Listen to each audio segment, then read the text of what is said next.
अरे ये कौन है और मेरे ऑफिस के गेट के बाहर क्यों सोया हुआ है? कमला, कमला जरा बाहर आना। जी मैडम जी।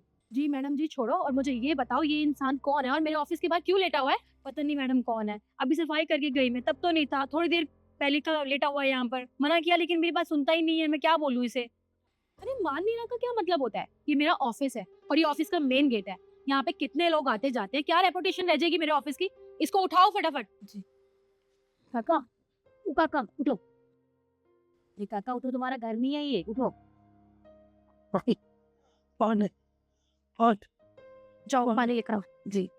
और मुझे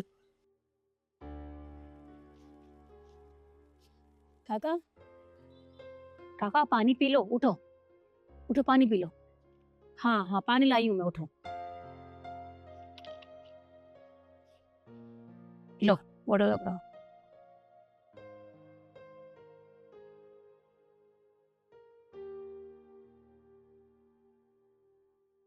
अंकल जी, मुझे एक बात बताइए, आप ऐसे ऑफिस के गेट के बाहर भिखारियों की तरह क्यों लेटे हुए हैं? मैम साहब, मैं भी एक बदनसीब बाप हूँ। वो ऐसा बाप जिसके बहू बेटों ने धक्के मार कर बाहर निकाल दिया। बहू कहती है बेटे से, इस बूढ़े को बाहर निकालो, ये बीमार है, इसके बस के कुछ नहीं है। नहीं नहीं, ये नाराज है, ये जान नहीं रहना चाहिए, निकालो इसे। बस बहू के कहने पर मेरे को बाहर निकाल दी। अब दर दर की ठोकर खाता डोल लो मैम साहब। ठीक दोपहर में मेरे को इतनी गर्मी, मेरे सिर में चक्कर आया, मुझे कुछ नहीं पता था। ये गहरी छाया देखकर आपके गेट पर मैं लेट गया। बस मैम साहब। उठो। जी उठिए।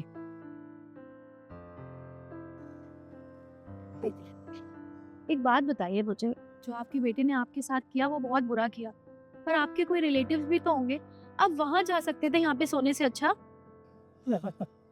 हाँ मैम साहब, जा तो सकता था, लेकिन बाप जो ठहरा, कौन बाप अपने बेटे की बेइज्जती सहेगा? कौन चाहेगा बेटे की बेइज्जती हो? बस मैं इसीलिए रिलेशन में, रिश्तेदारी में नहीं गया मैम साहब, ताकि मेरी बेटे की बेइज्जती ना हो।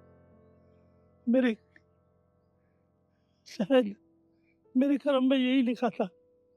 कोई बात नहीं अंकल जी, जहाँ आप सो रहे हो ना ये मेरा ही ऑफिस है, आप अंदर चलिए, मैं आपके लिए कुछ खाने के लिए मंगाती हूँ, चलिए। और मैम साहब, आज मुझे 2 दिन हो गए भूख से, मैंने कुछ नहीं खाया। और मेरे को बहुत भूख लगी है मैम साहब, कुछ खाने को मिल जाए तो। कोई बात नहीं अंकल जी, जहाँ आप सो रहे हो ना ये मेरा ही ऑफिस है, आप अंदर चलिए, मैं आपके लिए कुछ खाने के लिए मंगाती हूँ, चलिए। देखे चलो, आइए अंकल आइए।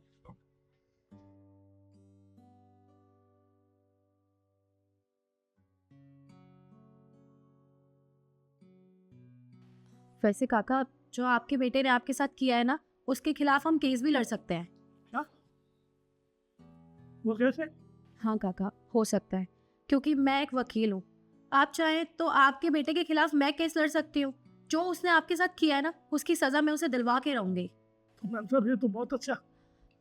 आपको बस कुछ नहीं करना, आप बस मुझे अपने घर का एड्रेस दे दो, हम घर चल के आपके बेटे से खुद बात करेंगे। हाँ हाँ, क्यों नहीं, मैं बताता हूँ एड्रेस। चलिए मैडम।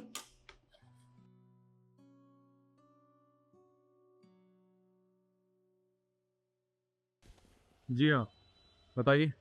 आपने मुझे तो नहीं पहचाना होगा, लेकिन मैं आपको बहुत अच्छे से जानती हूँ, और शायद आप इनको बहुत अच्छे से जानते होंगे।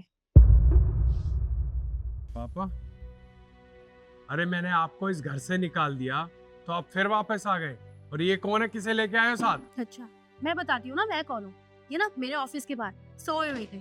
तुम्हें शर्म नहीं आती? तुमने अपने बाप के साथ ये सब कुछ किया, वो भी इस उम्र में। अरे तुमने एक बार भी इनके बारे में नहीं सोचा कि इस उम्र में वो कहाँ जाएंगे? तुमने तो इन्हें घर से निकाल दिया, ये तो सोच लेते वो कहाँ जाएंगे, क्या खाएंगे, कहाँ रहेंगे, लेकिन नहीं, सिर्फ तुमने अपने बारे में सोचा। अरे कैसे बेटे हो तुम? देखो मैडम, मैं चाहे कैसा भी बेटा हूँ, और दूसरी बात, ये हमारा घर का मैटर है, आप बीच में ना बोलो तो अच्छा होगा। एक काम करो, निकलो यहाँ से। तुम्हारी जानकारी के लिए मैं बता दूं कि मैं वकील हूँ और इनका केस ना मैं लड़ूंगी। जो तुमने अपने पापा के साथ ये सब कुछ किया है ना, वो भी इस उम्र में, उसकी सजा मैं तुम्हें दिलवा के ही रहूंगी। ये जितनी भी प्रॉपर्टी है ना, मैं सब इन्हें वापस दिलवाऊंगी, याद रखना। आप चाहे वकील हो चाहे जज हो, मुझे इससे कोई फर्क नहीं पड़ता। आपको जो करना है ना वो कर लेना।